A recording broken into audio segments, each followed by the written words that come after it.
नमस्ते बच्चों। तर आज आपण शिकणार आहे 9th स्टँडर्ड मराठीचं व्याकरण, जे आपल्याला फर्स्ट टर्ममध्ये येणार आहे, ते जे आपल्याला फर्स्ट टर्ममध्ये येऊ शकते तेव्हा आपण आज व्याकरण शिकणार आहोत. तर सगळ्यात पहिले आहे जाहिरात लेखन, त्यानंतर आपण शिकणार आहोत पत्रलेखन, त्यात आहे औपचारिक आणि अनौपचारिक, आणि नंतर शिकणार आपण अलंकार. आपल्या बुक्समध्ये आपल्याला फर्स्ट टर्ममध्ये आय थिंक 4 अलंकार दिलेले आहेत. तर ते 4 अलंकार आपण ट्रिक वाईज काय करणार आहे, स्टडी करणार आहे. ओके, तर चला बघूया. सगळ्यात पहिले बघूया जाहिरात लेखन.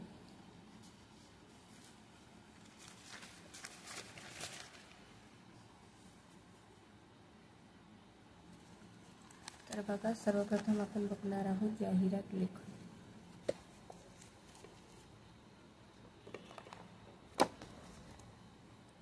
मराठी व्याकरणमध्ये आपला सगळ्यात पहिले जाहिरात लेखन करण्यासाठी महत्त्वाचे मुद्दे, म्हणजे काय मुद्दे महत्त्वाचे असते आपल्याला ते इथे सांगितलेलं आहे. तर बघा आपले 9th स्टँडर्डसाठी मी काढलेला फॉर्मॅट आहे. हे तुम्ही जर वाचलास तर तुम्हाला पेपरमध्ये काही अडचण जाणार नाही.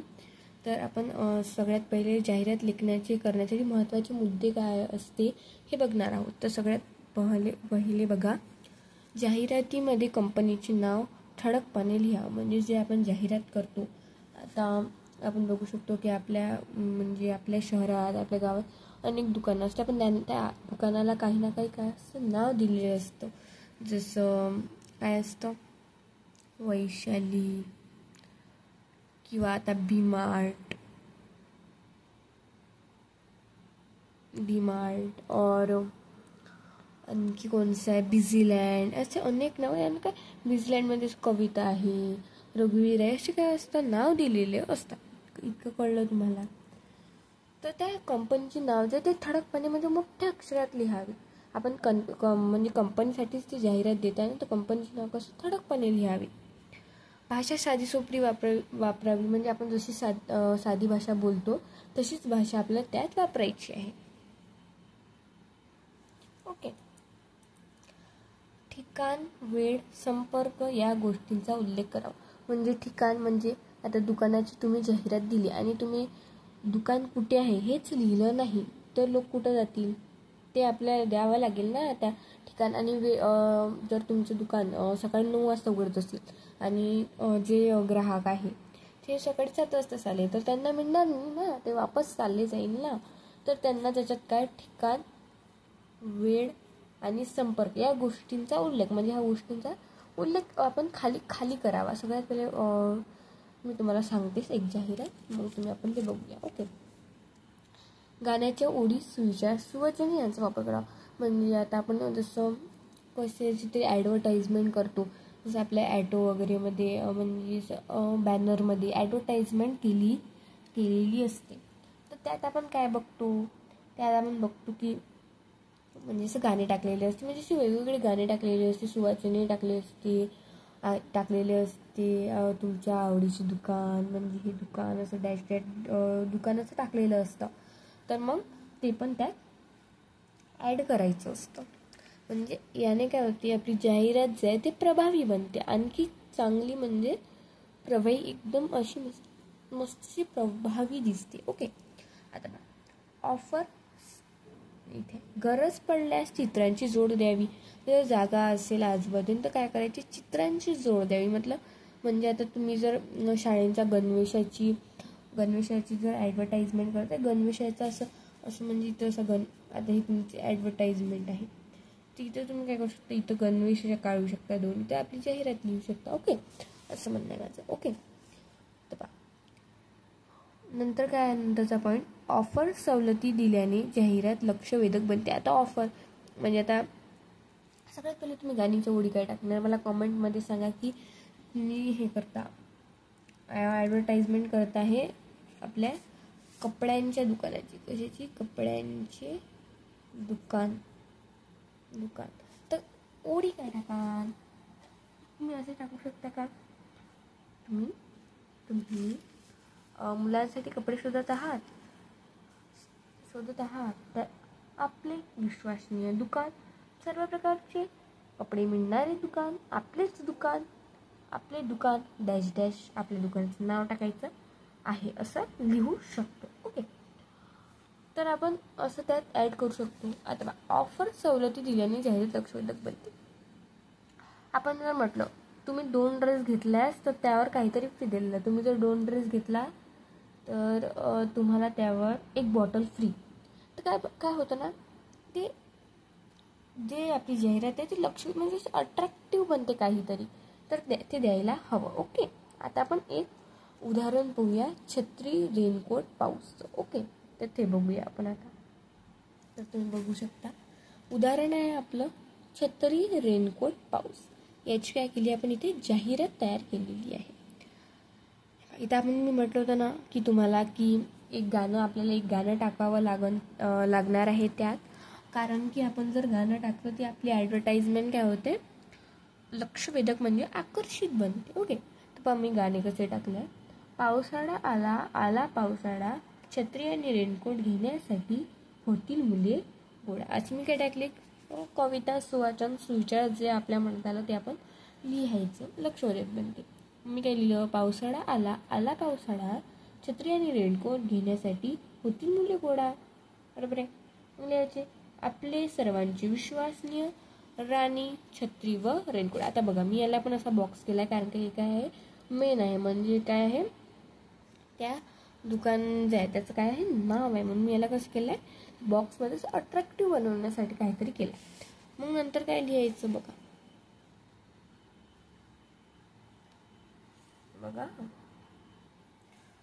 नंतर बघा मग काय लिहायचं, वैशिष्ट्य लिहायची आपल्या मनात आली ते. मग मी काय लिहिलं, उत्तम दर्जाचे रेनकोट व छत्री, उत्तम दर्जाचे म्हणजे क्वालिटी चांगली राहणार, सर्व रंगामध्ये उपलब्ध. आता रंग तर सगळे उपलब्ध असतील तर काय होतील, लोक आपल्याजवळ येतील. मुलांचं कसं असतं, रंग त्यांना आवडतात, म्हणजे जे आपल्याला असं चांगलं वाटते ते आपल्याला टाकायचं. मग नंतर टाकलाय सर्व वयोगटांसाठी, हो, लहान्यापासून तर मोठ्यापर्यंत सगळ्यांसाठी आपल्या राणी, छत्री व रेनकोटमध्ये रेनकोट हे उपलब्ध राहील. ओके, आता नंतरचा पॉईंट काय टाकला मी, लहान मुलांच्या छत्री रेनकोट, लहान मुलांना पण छत्री रेनकोट मिळेल. नंतर काय टाकलं, लहान मुलांसाठी कार्टूनचे रेनकोट व छत्री मिळेल. ओके, काय केलं मी, लहान मुलांसाठी जे आहे, लहान मुलांचं कसं आकर्षण असते, त्यांना कार्टून वगैरे असं आवडतं, मग त्यांच्या रेनकोटवर, छत्रीवर काय मिळेल, कार्टूनचं चित्रसुद्धा मिळेल. ओके, कसं म्हणते, आता मी तुम्हाला इथे शेवट सांगितलेलं होतं, हे बघा मी इथे तुम्हाला सांगितलं होतं, ऑफर सवलती दिल्याने जाहिरात लक्षवेधक बनते. ओके, सांगितलं होतं मी तुम्हाला. तर त्याचसाठी आपण बघू शकता, त्याचसाठी आपण इथे काय केलेलं आहे, इथे आपण काय केलेलं आहे,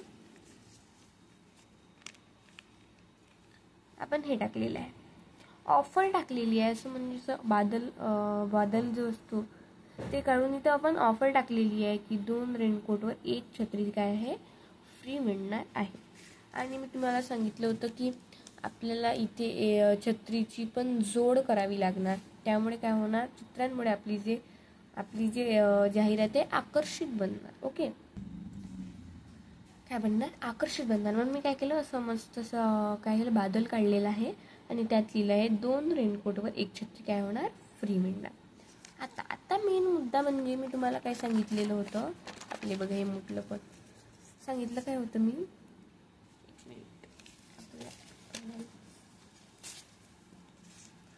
तुम्हाला इथे काय सांगितलं होतं, ठिकाण, वेळ, संपर्क या गोष्टींचा उल्लेख करावा. म्हणजे स्थान, ठिकाण, वेळ, संपर्क, ठिकाण याचा उल्लेख करावाच, कारण की जे ग्राहक आहे ते कसे येतील आपल्या दुकानात, काहीतरी त्यांना संपर्क द्यावा लागेल ना.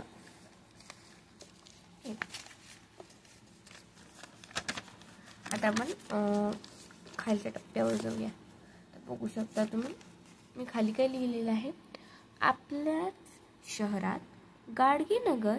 आता इथं तुम्ही तुमच्या शहराचं तुमच्या मनात जे येतं ते नाव तुम्ही इथे टाकू शकता. तर मी माझं गाव टाकलेलं आहे, म्हणजे चांदूर बाजार टाकलेला आहे. तर आपल्या शहरात गाडगेनगर चांदूर बाजार, वेळ सकाळी 10 ते रात्री 10 पर्यंत. संपर्क समोरचे 2चे ते अंक लिहायचे आणि बाकी XXX टाकून द्यायचं. ओके, इतकं समजलं. तर काय करायचं, सर्वप्रथम इथे काय लिहायचं, एक सुवाचन किंवा कविता किंवा म्हणजे सुविचार आपण म्हणू शकतो ते लिहायचं. त्यानंतर ठळक अक्षरात आपल्या दुकानाचं नाव लिहायचं. नंतर काय लिहायचं, नंतर वैशिष्ट्य लिहायचं. आणि नंतर काय लिहायचं, तर आपला संपर्क वगैरे लिहायचा आणि एक ऑफर देऊन द्यायची. आणि जर चित्रात गरज वाटल्यास याची त्याच्यापर्यंत असं पाण्याची थेंब सुद्धा काढू शकतो, जेणेकरून काय होणार, आपली जे जाहिरात आहे आणखी आकर्षित बनणार. तर तुम्हाला समजलं जाहिरात लेखन. याचा तुम्हाला PDF हवा आहे का, तर मी तुम्हाला पूर्ण दाखवते. ओके, तुम्ही बघू शकता. तुम्हाला नोट्स हवे असतील तर तुम्ही लिहून घेऊ शकता. चला तर मग तुम्ही लिहिले. चला तर आता आपण वळूया आपला जे आपण दुसरा टॉपिक करणार होतो, जे आहे आपलं पत्रलेखन. तर पत्रलेखन म्हणजे आता पत्र लिहिण्याची पद्धत राहिली नाही आहे. पत्र लिहिण्याची पद्धत नाही राहिली आहे आता, तरी पण आपल्याला पेपरमध्ये विचारलं जातो, म्हणून आपण आता पत्र पाहणार. ओके, तर सर्वप्रथम आपण पत्रामध्ये पाहणार आहोत.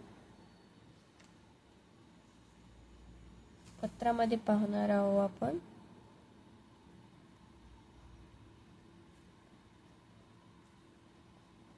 ओके, तर पत्रामध्ये पाहणार आहोत आपण औपचारिक पत्र. औपचारिक पत्र म्हणजे फॉर्मल लेटर. औपचारिक पत्र म्हणजे फॉर्मल लेटर. आता औपचारिक पत्र कोणाला लिहिलं जाते, तर औपचारिक पत्र आपण कोणाकोणाला लिहू शकतो, मुख्याध्यापक, अजून कार्यालयाला, म्हणजे मोठं जे असते म्हणजे मुख्याध्यापक, कार्यालय, कुठचा म्हणजे साहेब वगैरे, त्यांना आपण हे पत्र काय करत असतो, लिहत असतो. त्यालाच काय म्हणतात, फॉर्मल लेटर म्हणतात. आता मी तुम्हाला सांगणार याचा फॉर्मॅट लिहायचं. तुम्हाला यात मी उदाहरण नाही टाकलेलं आहे. उदाहरण टाकून तुम्ही मला काय माझ्या ग्रुपवर ट्रेंडिंग इन्स्ट्रुमेंट याची लिंक मी याच ॲपवर टाकलेली आहे पोस्टमध्ये. तुम्ही ते जॉईन करा. मी त्यात तुम्हाला तुम्ही त्यात मला या फिर आप ऐसा काम करू, तुम्ही असं करा की मला टेलिग्राम चॅनल जे आहे त्यावर तुम्ही मला मेसेज टाका आणि त्यावर मला तुम्ही फोटो टाकून मी तुमचा चेक करून देणार. आता बघा, सर्वप्रथम काय करायचं, औपचारिक पत्र.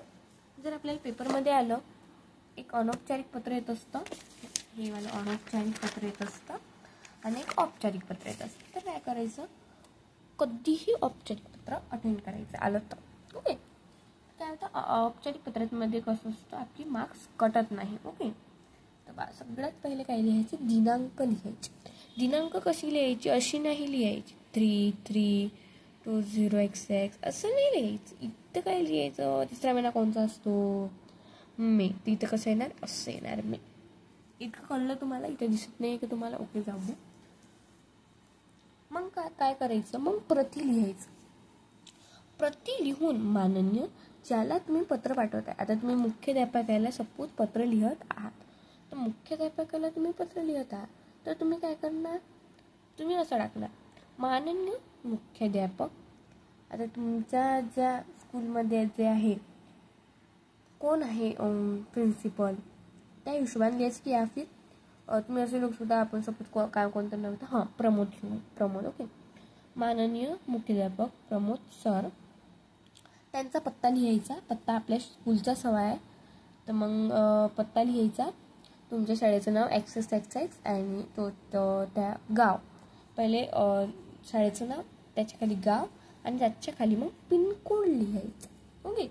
मग आता यात कसं असतं, औपचारिक पत्रात कसं असतं, हे तुम्हाला दिलेलं राहील, नाही तर तुम्हाला त्याच्यात ॲड करावं लागणार आहे. नंतर यात काय असतं, विषय लिहावा लागतो. यात काय असतं, विषय, आपला विषय लिहावा लागतो. आता तुम्ही मुख्याध्यापकाला क्रीडा स्पर्धेत ॲड करा म्हणून पत्र लिहा, तर तुम्ही असं लिहिता, क्रीडा स्पर्धेत दाखला घेण्याबाबत मोजका अक्षरात विषय असा हवा. मग काय करायचं, एक लाईन महोदय लिहायचं, महोदय लिहायचं. आणि इथे कॉमा, इथे पण कॉमा, आणि इथे पण, फक्त पिनकोडवर कॉमा द्यायचा नाही.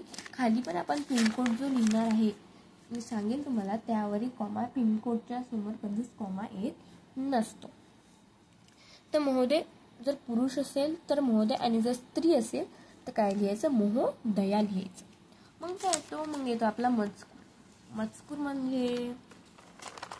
म्हणजे त्या पत्रात काय सांगितलेलं आहे. मजकूर म्हणजे त्या पत्रात काय सांगितलं, म्हणजे आता तुम्हाला खेळामध्ये भाग घ्यायचा आहे तर कसं लिहा, तुमचे नाव, तुमचा परिचय देणार. नंतर तुमचा परिचय दिल्यावर काय करणार, तुमचा परिचय दिल्यावर तुम्ही लिहिणार, तुम्ही जर आता नाही, तुम्ही 7वीपासून 5वीपासून तुमच्या शाळेत आहे, 5वीपासून मी कबड्डीसाठी देत आहे. तुम्ही असं समजा की कबड्डी ह्या विषयात मी उत्तम खेळतो, मी 5वीपासून हे खेळत आलेलो आहोत, आणि मला याच्यात म्हणजे असं तुम्हाला जे वाटेल त्या या मजकूरमध्ये लिहायचं. ओके. नंतर लिहायचं आपला विश्वासू लिहायचं, आपला नम्र लिहायचं, किंवा आपला भिलाषी लिहायचं. आता इथे आपण लिहिलं आपला विश्वासू असं आपण समजू शकतो. ओके. मग लिहायचे पत्र लेखकाचे नाव, म्हणजे तुम्ही पत्र लिहित आहे, जर पत्रात लिहिणाऱ्याचे नाव दिले असेल तर ते नाव येणार, जर नाही दिले असेल तर आपलं नाव येणार. तर आपलं नाव लिहायचं, आपला पत्ता, शाळेचाच पत्ता टाकायचा, आपल्या शाळेचं नाव, आपल्या शाळेचं गाव, आणि आपल्या शाळेचा पिनकोड. आणि मी म्हटलं होतं कॉमा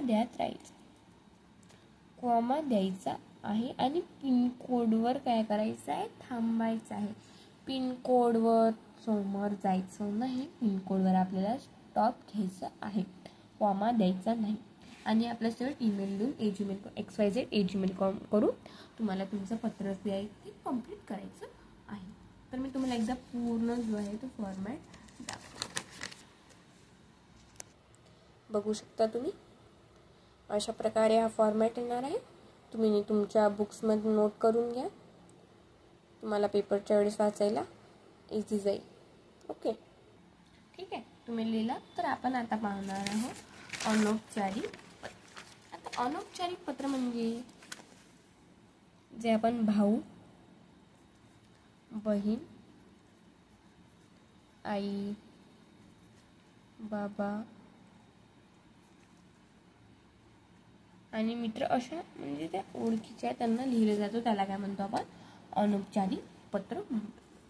अनौपचारिक पत्राचा फॉर्मॅट बघूया. सर्वप्रथम दिनांक, मी दिनांक जसं सांगितलं तसंच लिहायचं. मला जे महिना आहे त्याचं पूर्ण नाव लिहायचं, अंक लिहायचा नाही. पत्ता, ज्याला पत्र लिहिते आहे त्याचा पत्ता, म्हणजे आपण ज्याला पत्र, तर आईला पत्र लिहित आहे, तुम्ही हॉस्टेलमध्ये राहता तर आईचा पत्ता काय आहे तो पत्ता लिहायचा. नंतर काय लिहायचं, गाव, पत्ता गाडगेनगर, चांदूरला राहतं, चांदूर बाजार असं लिहून टाकायचं. त्याच्या खाली लिहायचं पिनकोड, इथे कॉमा राहू द्यायचा, इथे कॉमा द्यायचा नाही, पिनकोड नंतर कॉमा नसतो. मग लिहायचं प्रिय, ज्याला पत्र लिहिते आहे त्याचं नाव. प्रिय, आता तुम्ही आईला पत्र लिहित आहे तर कसं लिहिणार, प्रिय आई, प्रिय आई लिहिणार. बाबाला तुम्ही प्रिय लिहिणार आहे का, नाही, बाबाला काय लिहायचं, आदरणीय बाबा असं लिहू शकता. मग लिहायचं सप्रेम नमस्कार. मग येईल आपला मजकूर, आपला काय येईल मग, मजकूर.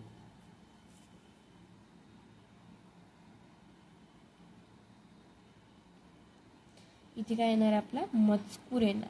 म्हणजे आपल्याला काय सांगायचं आहे, आता तुम्हाला ट्रिपला जायचं आहे, म्हणून काय करायचं आहे, तुम्हाला पत्र लिहायचं आहे की मला बाबा, मला आईला घ्यायचं किंवा बाबाला घ्यायचं आहे, बाबा मला ट्रिपला जायचं आहे, मला त्यासाठी किती पैसे लागणार. तिथे काय तुमचा मजकूर येणार, जो काही आपल्याला तुम्हाला विषय मांडायचा आहे. नमस्कार नंतर कॉमा देऊन ही सुरुवात करायची.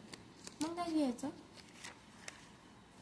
तुझी बहीण, आता तुम्ही बहीण असाल तर बहीण, भाऊ असाल तर बहीण भाऊ, बहीण मी डबल लिहिलेलं आहे, आणि मित्र असाल तर मित्र, म्हणजे तुझी मैत्रीण मित्र जे असेल ते तुम्ही ते लिहायचं. त्याचं तुमच्याशी नातं काय आहे ते इथं लिहायचं. मग लिहायचं नाव, म्हणजे तुमचं नाव लिहायचं. आपले नाव जे लिहिते आहे त्याचे नाव, म्हणजे आता तुम्ही लिहिता तर तुमचं नाव येणार. जर पत्र आहे त्याचं मेन्शन केलं असेल की याचं नाव लिहायचं तर त्याचं नाव येणार. ओके. नंतर लिहायचं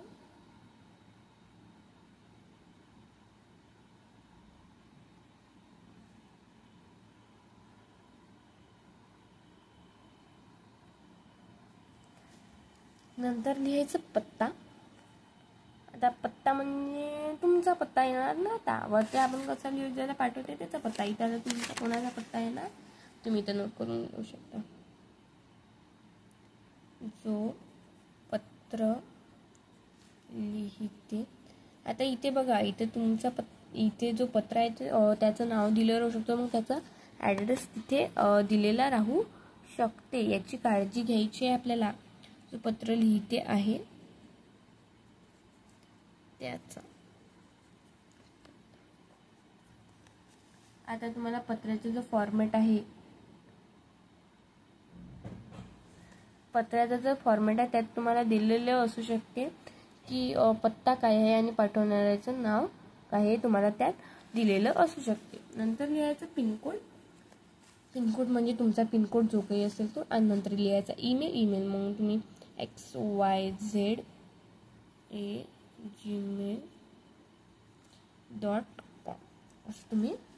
असं सुद्धा तुम्ही लिहू शकता. तर अशा प्रकारे आपला अनौपचारिक पत्राचा फॉर्मॅट लिहायचा. मी एकदा तुम्हाला पूर्ण दाखवते, बघू शकता तुम्ही.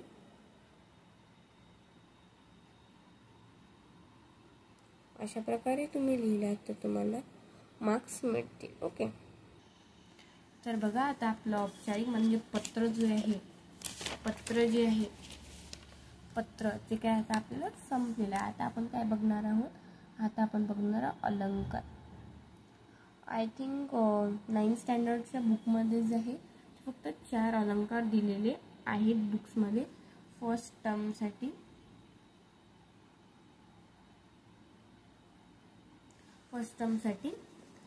तर तुम्ही अगोदर मला सांगा की तेवढेच आहे की नाही. लवकरात लवकर कमेंट्स टाका, जेणेकरून मी तुमच्या पेपरच्या अगोदर त्यानंतरचे पण व्हिडिओ, म्हणजे जे की अलंकार आहे त्याचे व्हिडिओ टाकू शकणार. तर अलंकार यात 4च प्रकार तुमच्या बुकमध्ये मला दिसलेले आहेत, म्हणून मी ते 4च प्रकार तुम्हाला शिकवणार आहे. जर तुम्हाला आणखी कोणता प्रकार सांगितलेला आहे नाहीतर आणखी ग्रामर सांगितलेलं आहे जे मी यात शिकवलेलं नाही, जसं समास पण सांगितला असू शकते. समास याची पण मी तुम्हाला ट्रिक सांगणार आहे, त्याची काळजी घेऊ नका तुम्ही. फक्त याची काळजी घ्या की आपल्याला समास सांगितला आहे की नाही, आणि आपल्याला अलंकाराचे किती टाईप सांगितलेले आहेत.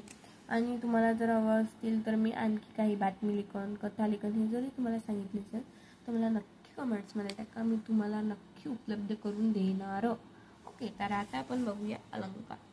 तर अलंकार आपल्याला चार प्रकारचे दिलेले आहेत. सगळ्यात पहिले मला तुम्ही सांगा, अलंकाराचे किती प्रकार पडतात. अलंकाराचे बेटा 2 प्रकार पडतात. ओके. किती प्रकार पडतात? 2 प्रकार पडतात. एक असतो शब्दालंकार. कसं असतो ना शब्दालंकार, एक असतो अर्थालंकार. बरोबर. एक असतो, तुम्हाला नोट्स बनवायला हवी असतील तर मी सांगेन की अर्थालंकार. ओके. अलंकाराचे 2 प्रकार पडतात, एक अर्थालंकार आणि एक शब्दालंकार. तर अर्थालंकाराचे 3 टाईप वाटते, आणि याचे जे आहे 22 टाईप्स आहे असं मला माहीत तर नाही, पण वाटते. आय एम कन्फ्यूज की 4 टाईप अर्थालंकाराचे असतात की शब्द अलंकाराचे असतात आणि 22 म्हणजे मी कन्फ्यूज आहे, मी सांगेन तुम्हाला. तर बघा आता आपल्या बुक्समध्ये जे आहे ते आपण अलंकार बघूया. सगळ्यात पहिले आहे रूपक अलंकार. हा रूपक अलंकार म्हणजे तुमच्याकडे एकदम साधी सोपी डेफिनेशन आणलेली आहे, काहीही चिंता करायची गरज नाही. काय म्हणते, जेव्हा उपमेय आणि उपमान यात भेद नसून ते एकरूप आहे असे दर्शविले जाते तेव्हा त्याला रूपक अलंकार म्हणतात. म्हणजे जे उपमेय आणि उपमान हे तुम्हाला माहीत असेल, 9th स्टँडर्डमध्ये आहे. उपमेय उपमान माहीत असायला हवे. ओके, तुम्हाला उपमेय व उपमान माहीत असेल येस. उपमेय जो असतो ना, उपमेय आणि उपमान यात काहीही भेद म्हणजे काहीही म्हणजे असं वेगवेगळं विरुद्धार्थी नसून ते एकरूप आहे. असं म्हणजे ते वेगवेगळे नसून ते एकच आहे. म्हणजे उपमान आणि उपमेय हे दोन्ही वेगवेगळे नसून ते एकच आहे असे दर्शविले जाते. म्हणजे भास होतो की बा नाही, उपमेय आणि उपमान भास नाही होतेच. उपमेय आणि उपमान यात कोणताच डिफरन्स नसून ते एकच आहे असे दर्शविले जाते तेव्हा त्याला रूपक अलंकार म्हणतात. आता उदाहरण पण इथे मी दिलेलं आहे. देह देवाचे मंदिर, आता आत्मा परमेश्वर. याचा अर्थ काय होतो, शरीर हे देवाचे मंदिर आहे. याचा अर्थ काय होतो, देवाचे मंदिर, आता आत्मा परमेश्वर. याचा अर्थ होतो शरीर हे देवाचे मंदिर आहे. आता पहा, शरीर हे देवाच्या मंदिरासारखे आहे असं आलं आहे का? नाही, शरीर हेच देवाचे मंदिर आहे म्हणते. म्हणजे असं नाही म्हटलं आहे इथे की शरीर जणू हे देवाचे मंदिर आहे, या फिर म्हणजे असं कोणतेच इथे असे शब्द वापरलेले नाही. ते काय होतं, असं सारखे जण असे सारखेपणा दर्शवतात असे कोणतेच शब्द वापरलेले नाही. इथे डायरेक्ट म्हटलेलं आहे शरीर हे देवाचे मंदिर, म्हणजे शरीर हेच देवाचे मंदिर आहे. यात सारखे जणू हे शब्द नसून ते एकच आहे असा दावा केला जातो. म्हणजे यात सारखे जणू अजून काय असतं ते म्हणजे सारखेपणा दर्शवणारे असे शब्द येत नाही. तुम्ही नोट्स करून घ्या. आता मी तुम्हाला पूर्णपणे दाखवणार नाही कारण की आपला व्हिडिओ खूप लॉंग जाणार, त्यामुळे मी तुम्हाला समजून सांगण्याचा जास्तीत जास्त प्रयत्न करत आहे म्हणून. तर बघा, हे शब्द नसून एकच आहे असा दावा केला जातो. म्हणजे शरीर हेच देवाचे मंदिर आहे असं नाही म्हणत आहे की शरीर हे देवा सारखे जणू हे शब्द वापरलेत नाही. शरीर हेच देवाचे मंदिर, म्हणजे शरीर तेच देवाचे मंदिर आहे. सारखे जणू असं काहीही नाही, तेच देवाचे मंदिर आहे. यात सारखे जणू हे शब्द नसून एकच आहे असा दावा केला जातो. दोन्ही कशा एकच आहे असा दावा केला जातो तेव्हा कोणता अलंकार होतो, रूपक अलंकार होतो. आता तुम्हाला पेपरमध्ये येऊ शकते अलंकार ओळखा आणि त्यांची वैशिष्ट्ये लिहा, म्हणजे त्यांना कसं तुम्ही ओळखला ते लिहा. तर त्यात तुम्ही हे नाही लिहू शकणार ना, त्यात लिहायचं उपमेय आणि उपमान यात साम्य असते. हे तर आपल्याला माहितीच आहे. उपमेय आणि उपमान मी तुम्हाला इथे सांगितलं की उपमान आणि उपमेय असते असं दर्शविले जाते. म्हणजे उपमेय आणि उपमानात काय असते, साम्य असते. हे लिहायचं फर्स्ट टाइम. दुसरं लिहायचं उपमेय हे उपमानच आहे असे मानले जाते. दोन्ही रिलेटेडच आहे, फक्त लक्ष द्या. बघा, प्लीज बघा, उपमेय आणि उपमान यात साम्य असते, बरोबर आहे. मग इथं काय केलं, फक्त चलवून दिला आहे ना. उपमेय हे उपमानच आहे असे मानले जाते. त्याचे साम्य काढून हे इतकं काढून तुम्हाला मानले जाते, असे आहे असं मानलं जाते. हे तर तुम्ही करू शकता ना. चला डोळे बंद करून सगळ्यांनी म्हणा, काय म्हणायचं, चला उपमेय आणि उपमान हे यात साम्य असते. उपमेय हे उपमानच आहे असे दर्शविले, असे मानले जाते. सॉरी, मी डोळे बंद केले होते. असे मानले जाते. समजलं तुम्हाला? हे समजलं नसेल मला कमेंटमध्ये टाका, मी डबल म्हणजे पुन्हा जो अलंकार आहे ना पुन्हा शिकवणार. तुम्ही टेन्शन नका घेऊ, मी पुन्हा शिकवणार, पुन्हा व्हिडिओ टाकणार, यापेक्षा तुम्हाला चांगलं एक्सप्लेन करणार. फक्त तुम्ही कमेंट टाका आणि सबस्क्राईब करा. आता बा नंतर आहे आपला व्यक्तिरेख अलंकार. आता व्यक्ती म्हणजे अतिरेक करणे. आता मी ते आपल्या भाषेत लिहिलेलं आहे. काहीतरी जास्त करण्याचा प्रयत्न, म्हणजे काहीतरी जास्त सांगण्याचा प्रयत्न, किंवा फिर काहीतरी धडच केलेलं कुठचं असते, सांगणं कुठचं असते. माझ्या घरी असते काहीच नाही, तरी मी काय सांगतो, माझ्या घरी कार आहे. काय झालं, जास्तीचं बोलणं झालं ना. या पण असं लिहितो, काहीतरी जास्तीचं हे काढूया आपण तिचं फेकणे. जास्तीचं फेकणे म्हणू शकतो आपण. आपण म्हणतो खूप फेकू आहे, खूप फेकते यार तो, असं म्हणून आपण तेच वैच आहे वो. देखो आता ओळखण्याची ट्रिक मी इथे काढलेली आहे. हून पेक्षा लागलेली असते. कोणत्याही व्यक्तिरेख अलंकारामध्ये कोणत्याही यात काय लागलेलं असते, हून पेक्षा लागलेलं असते. आता बघा, अमृताहुनी गोड नाम तुझे देवा, कुणी आला ना, काही आपला सीधी व्यक्तिरेख अलंकार. आता तुम्हाला ही येऊ शकते का, तुम्ही काय सांगते तर लिहून टाकते. व्यक्तिरेख अलंकार म्हणजे प्रमाणापेक्षा अति सांगणे आणि पेक्षा असे शब्द दर्शविले जाते.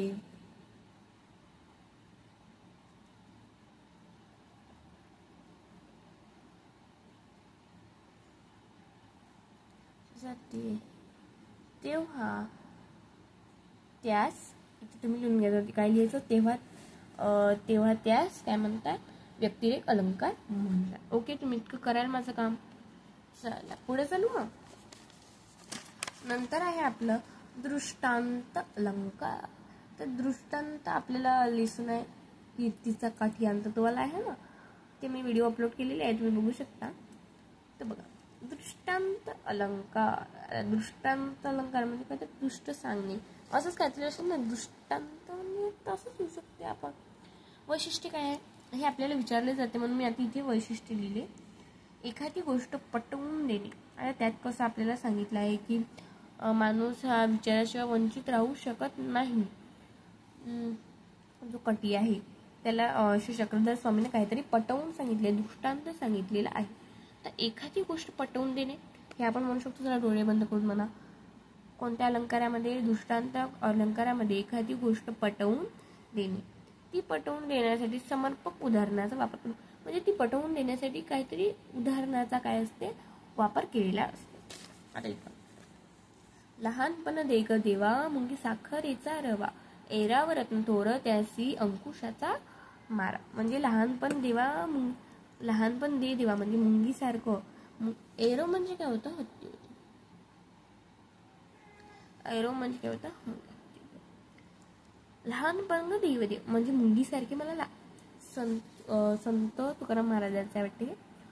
लहानपण देग देवा मुंगी साखर, मला लहानपण द्या, कारण मुंगीला साखरेचा रवा खायला मिळतो ना. ऐराव रत्न तोर त्याचे अंकुशाचा मारा, म्हणजे